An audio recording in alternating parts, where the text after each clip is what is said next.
Hello po sa inyo lahat, sa lahat po ng mga solid subscribers. Ito po, please subscribe po ang channel po ni Boboy TV. Ito po, please like, share, subscribe. Please Boboy TV. Thank you and God bless. Thank you po. Please support Boboy TV. Sige.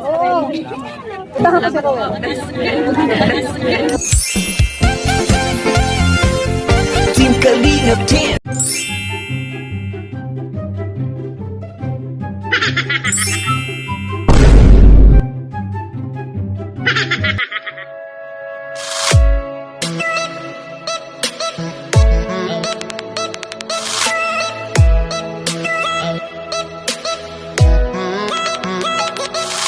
One hour later. So yo, what's up sa inyo mga best friend? Welcome back to my channel, Boboy TV. At ito mga best friend, habang wala po tayong reaction video for today, nasabi ko naman po diba na meron tayong karamdaman about sa ating abdomen, sa may upper part na, at kailangan natin ma-opera yung ating actually kailangan tanggalin kasi may namuong malaking bato sa aking abdo. So kailangan tanggalin yan. So ang nangyari, ito rin para sa kaalaman, wag niyo po basta-basta patanggal, at meron tayong tinatawag dyan na pwedeng makatunaw sa bato na yan. Ginawa ko po is, kasi napakalaki, pag inoperahan ka, 130,000 sa private yun. Pero hindi ko lang alam kung sa ibang ospital, sa public, baka siguro pag senior ka o kaya may ano ka, siguro may less pa, no? Kung ilalapit sa DSWD. Pero sa akin, ang ginawa ko lang mga best friend is apple juice lang, yung apple juice na basta apple juice, 100% apple juice. Inom po kayo noon at for sure sigurado mawawala yun, kasi pag inatake siya sobrang sakit talaga. So yun, gaya yun yung nangyari sa akin, at grabe, sobrang sakit. Hindi nyo kayang tiisin. Hindi siya yung sakit na masakit lang, hindi, talagang sobrang sakit, talagang mamimilipit ka, hindi ka na makatayo. Pag nag-trigger pa, lalo pag kinainan mo ng ibang kailangan tanggalin. So ang ginawa ko, nag-search ako, at yun, pwede naman pala yun. Simula nung uminom ako nun, hindi na sumakit na. Kasi nung time lang yun, nung na-post ko nga ng mga best friend, kumain po ako ng dalandan. Parang nag-crave po ako sa dalandan, at ayun, napakain ako ng gabi. Sumakit po yung aking sikmura, at yun, dun na yun, nag-trigger na. So sa isang gabi, sa isang oras at kalahati ko dun sa ospital, pumatak na ng 8,000 yung bill natin. So yun, medyo, so yung mga best friend, habang wala tayong reaction video, sana samahan nyo ako sa gagawin natin, yung treatment ba na home remedies na, at hindi lang naman sa hindi lang naman sa abdo ang aking sakit, no? May sakit po ako sa liver. Yan, naapektuhan na po. Sabi nila lahi, sa lahi daw, kasi halos lahat ng chewing ko, kamag-anak ko sa probinsya, halos lahat ganun sila, ganun yung problema nila, liver. So yun, hindi natin maiwasan. Dati kasi medyo malakas tayong uminom.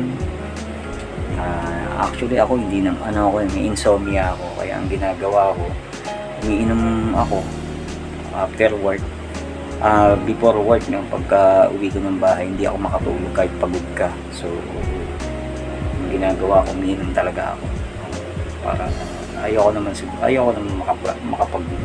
makipagplastikan na sabihin ko hindi ako umiinom po ako, pero gabi-gabi yan, isang bote, ganyan lang. Pero malakas po ako sa maalat, tulad ng bagoong, patis, yan, mga seasoning. Pag ako nagluto, grabe, gusto ko yung talagang masarap na masarap, yung lasang-lasa ba.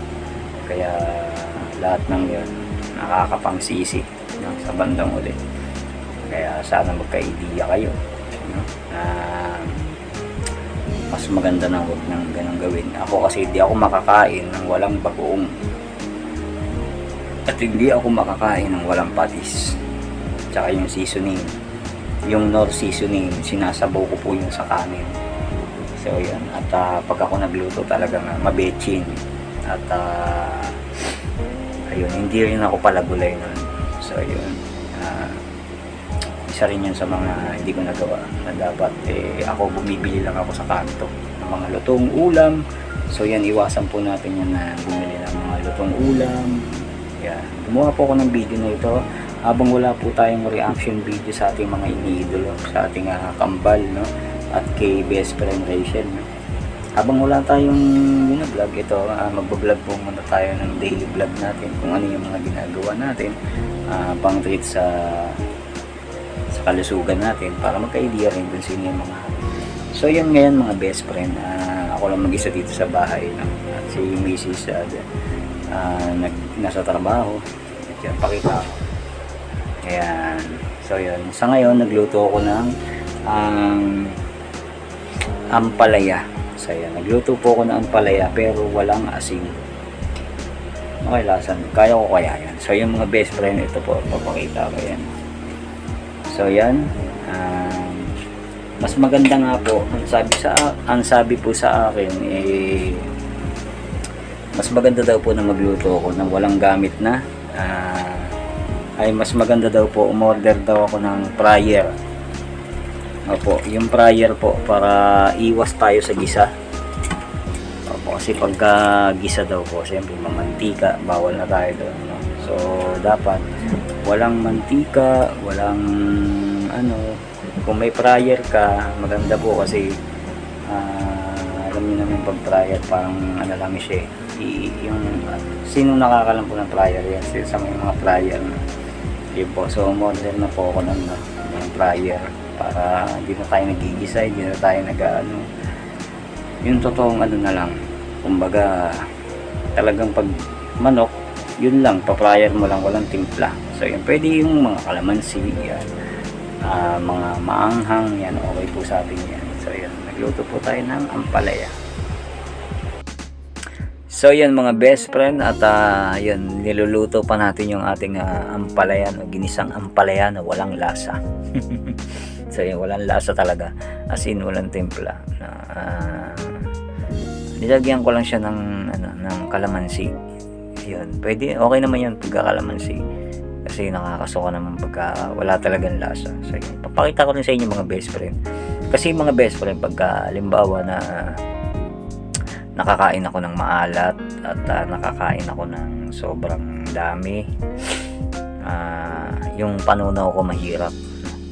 So ang hirap matunaw sa tiyan, so bumibigat yung tiyan.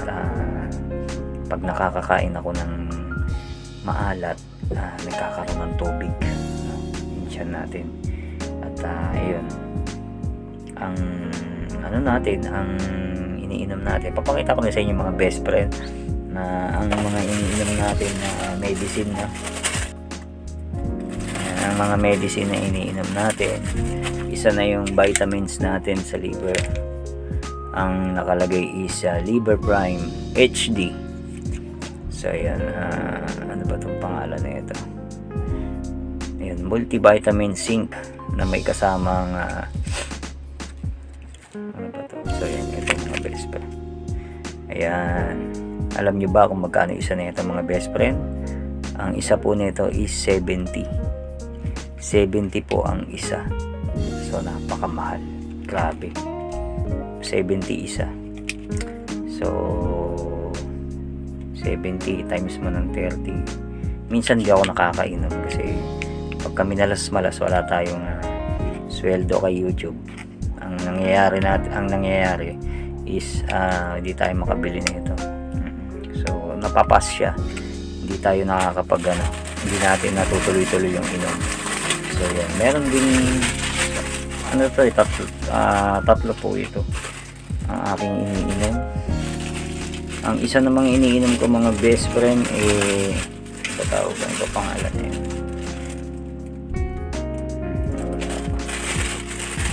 Wait lang po mga best friend.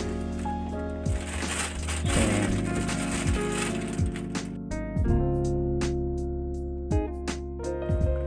So ito mga best friend, Duo Black, Carbedidol. Ayun, ito po. Ito po ano to, para makontrol yung dugo ko, no? Medyo ano kasi yung dugo ko mga best friend, medyo parang overflow, no? Pag sobrang overflow, sumasabog dito sa may bandang so pagus. So yung mga best friend, yun nga, nag-overflow. Kumbaga pagka nag-overflow siya, yung parang hindi makontrol, no? Ang nangyayari kasi sa akin, kaya ako na endoscopy. Alam niyo po ba endoscopy? Yung nilalagyan ng goma yung ugat dito malapit sa ating malapit sa ating sigmura. Lalagyan niyo ng goma kasi sumabog. Kumbaga parang sa sobrang lakas ng flow ng dugo, may tendency sumabog yung ugat. So yun. So ang mangyayari, susuka ka ng dugo, tatay ka ng dugo. So yun ang mangyayari mga best friend. So ilang beses nangyari sa akin yun, siguro mga 4 times na. 4 times na rin ako na confine at 1 week po yun. At yun nga, kaya ako niresetahan na ito. At ito yung 2 times a day siya, no? Magagabi. So yun. Yung vitamins naman pang control sa cancer. Ito po, pang control sa cancer. Kaya hindi dapat tayo, kaya minsan di ako nakakainom mga best friend kasi minsan walang budget kasi mahal po talaga yung gamot. At ayun, awa ng Diyos malakas tayo. Hindi na rin tayo pwede magpagod. Hindi tayo pwede magpagod, hindi tayo pwedeng tumakbo. Marami tayong pinagdadaan ng pagsubok. Hindi lang naman ako, siyempre kahit sino naman nagkakaroon ng pagsubok. At laking tulong sa akin talaga ng bawal na ako magtrabaho. Kumbaga parang bagsak ako sa medical kasi pag medical ka, so may trabaho po ako dati, 10 years supervisor sa isang planta ng ice cream. So yan, si Buboy TV po ay isang ice cream maker. Yan, nag-iimbento po ako ng mga ice cream, kahit anong ice cream, mapaalak man yan, kakatikim ko ng ice cream, ayun, baka doon ako tinamaan, sasabayan pa ng mga pagkain so yun, kaya ang ginawa ko para matulungan ko yung sarili natin, hindi tayo maging pabigat, ang ginawa ko is ginausap ko si dati po ako reactor ni Pugong Biyahero. Nagkagulo, kaya ang nangyari mga best friend, kusa na ako umalis. So, kaibigan ko yung best friend ni Pugong Biyahero, si Madam Yula, at yun, yung nagkagulo, kusa na ako umalis at kinausap ko at nag-vlog ako sa Rochelle, yun, sa ating best friend. Doon ako nag-umpisa at walang paalam yun mga best friend, nag-vlog po ako doon kasi nga nagustuhan ko talaga at medyo kinilig tayo doon ng sobra. At ayun, hanggang sa siyempre may views tayo, okay yung views natin. Ang nangyari is kinuha tayo ng kalingap. So yun, maging isang karepa. So yun, at ito na naman, nabuwag na naman. So malungkot na naman. Ayan, wala na naman medicine si Wolf. So yung mga best friend, tiyaga-tiyaga lang kahit papaano, buti kamo, may tumutulong pa rin sa atin. Maraming salamat doon sa mga walang sawang tumutulong sa akin kahit papaano. Nakakabili tayo ng pang-maintenance natin. So yan mga best friend, papansin nyo po ba kahit may tayo, may karamdaman, may pagsubok sa buhay, happy pa rin si Buboy TV, no? Medyo talagang ayoko talaga, hindi talaga ako sanay yung malungkot, ganun. Gusto ko lagi naka-smile, yan, nagpapatawa, nagpapasaya, tumutulong. Yan, kahit si Buboy TV may karamdaman, tumutulong pa rin ako, nagcha-charity ako. Yun, bago po ako mawala sa Pugong Biyahero, nag-charity muna ako. At tinignan ko kung para ba ano ba yun? Para ba ako doon sa charity na yun? At ayun nga, sad to say, medyo hindi tayo pinalad. Tutuloy-tuloyin ko sana, kaya lang alam niyo naman pagka-charity, pag wala kang sponsor, wala kang kita sa YouTube, paano naman yung ano natin, di ba? Siyempre may pamilya tayo at kailangan natin ng ng income. Kumbaga kailangan may pondo ka, pantulong. So yun. At yun, bumalik na naman tayo sa pagre-reaction. So ngayon wala na naman tayo reaction, waiting tayo sa decision ni Kambal. Pero kung ano naman, kahit ano naman decision, walang problema sa akin yan. Masama man tayo, hindi okay lang yan mga best friend. Kasi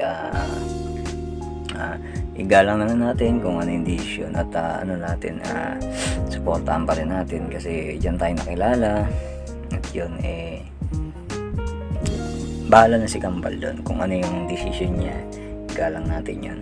At alam ko naman na sana hindi nyo ako iiwan, andyan pa rin kayo.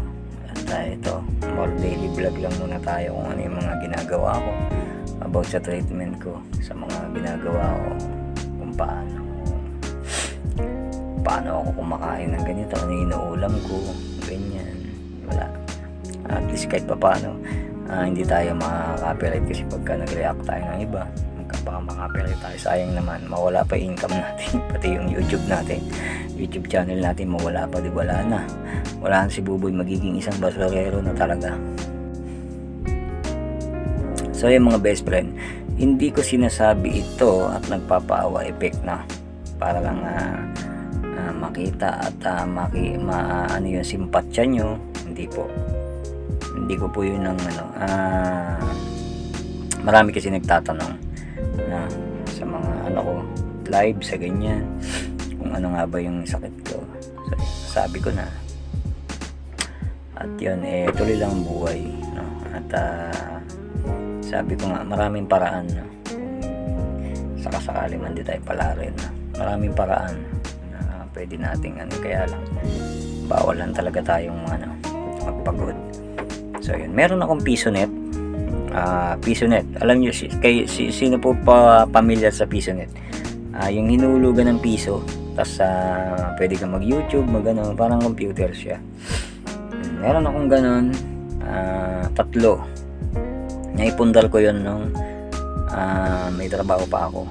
Kaya lang ang nangyari, nasira po yung 3 na yon. Doon ko kinukuha yung pang-income ko dati sa aking maintenance at pambayad sa wifi. So yun, ang problema, nasira po lahat. So wala na, parang kailangan natin uli ng pampagawa doon. At yun, kaya nga tayo nag-YouTube para kahit pa para sumahod tayo ng medyo okay, mapagawa ko yun para hindi na ako na problema ng pagkukunan nun. So yun, at syempre kung matanggap man tayo, kung mapalad man tayo makuha, syempre magbibigay din tayo ng tulong para sa ating kambal, no? Hindi naman natin susuluhin yan.